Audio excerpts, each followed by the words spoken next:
everybody to another episode of Lunch and Learn.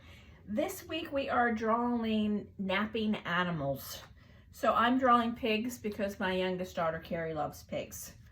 So yesterday we drew our pigs on our paper. Again, you can just draw on regular white paper. I am drawing on watercolor paper because I'm going to use watercolors, just a simple kid set. This is just Crayola at the when I have time to do that.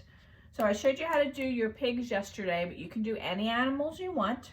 I thought it would even be fun too if you didn't want to have two faces. You could have the rear end of the pig and the little tail coming out of this end as if he got in backwards somehow. Sometimes my cat likes to crawl under the covers and all you see is the tail kind of coming out of the top of the cover. So that's kind of fun too.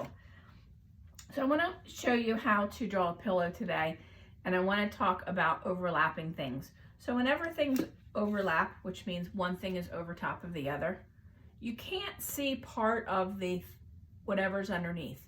So you can't see all of my hand. You can see all of this hand, if you like my blue nails, but you can't see all of this hand because this one's covering it.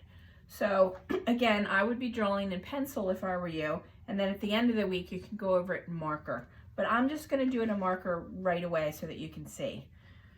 So I think I'm going to have two separate pillows for my pigs. You could have one big pillow if you want. So my pillow is going to be kind of coming out from the head here.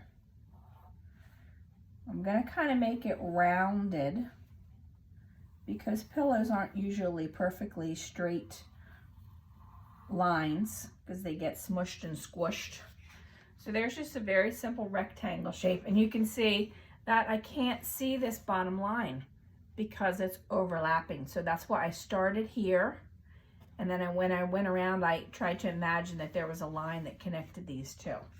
So my other pig's pillow, I think is going to overlap this one just a little bit. So I'm going to kind of come over here and go past this pillow, and I'm going to make it a little bit shorter and then make it round like this. Your pillow could be really fancy. It could have tassels on the side. My pillowcases have this kind of band on the edge. So I think I'm going to do that band right there on both sides of my pillow. Again, things are overlapping, so I'm skipping the part that's drawing through it. I think I might add a little fringe to my pillow. Why not? That would be a lot of fun. So one of the things that you can think about is how to decorate your pillow. You might have sheets or pillowcases that have designs on them, and maybe you want to make it look like your real pillows. That could be kind of fun. I have a lot of things around my house with pattern because I love pattern. I use a lot of scrapbook paper. I used to scrapbook a lot when my kids were younger. And now I use it for lots of other projects. I use it in classes too sometimes. I'm sure some of you have used this with me. So these are great ideas for patterns. I love these flowers. I might do something like that. I also have fabric because I do a little bit of sewing.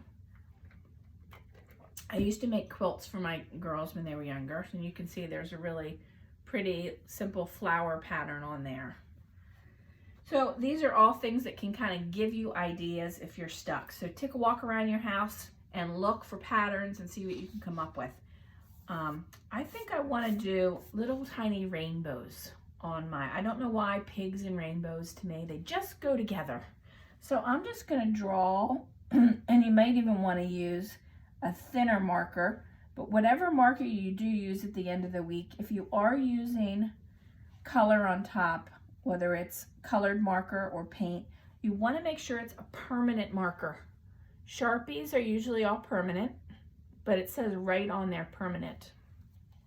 Sharpies are usually something most people have in their house already, so it isn't something you have to go out and buy, which is kind of nice. So I'm trying to use materials that you don't have to go out and buy something special, because it is a little bit hard right now to get things because a lot of the stores are closed. You can order watercolor paper from Amazon, and I think Michael's and I know Joann's are both doing curbside pickup right now. So you could just go to those stores and order online and then have your parents pick it up. So there's my cute little pillows. That's a great lesson on overlapping. That's a really fun lesson for you to practice too, is practice drawing things overlapping. It's a really good art lesson to kind of learn.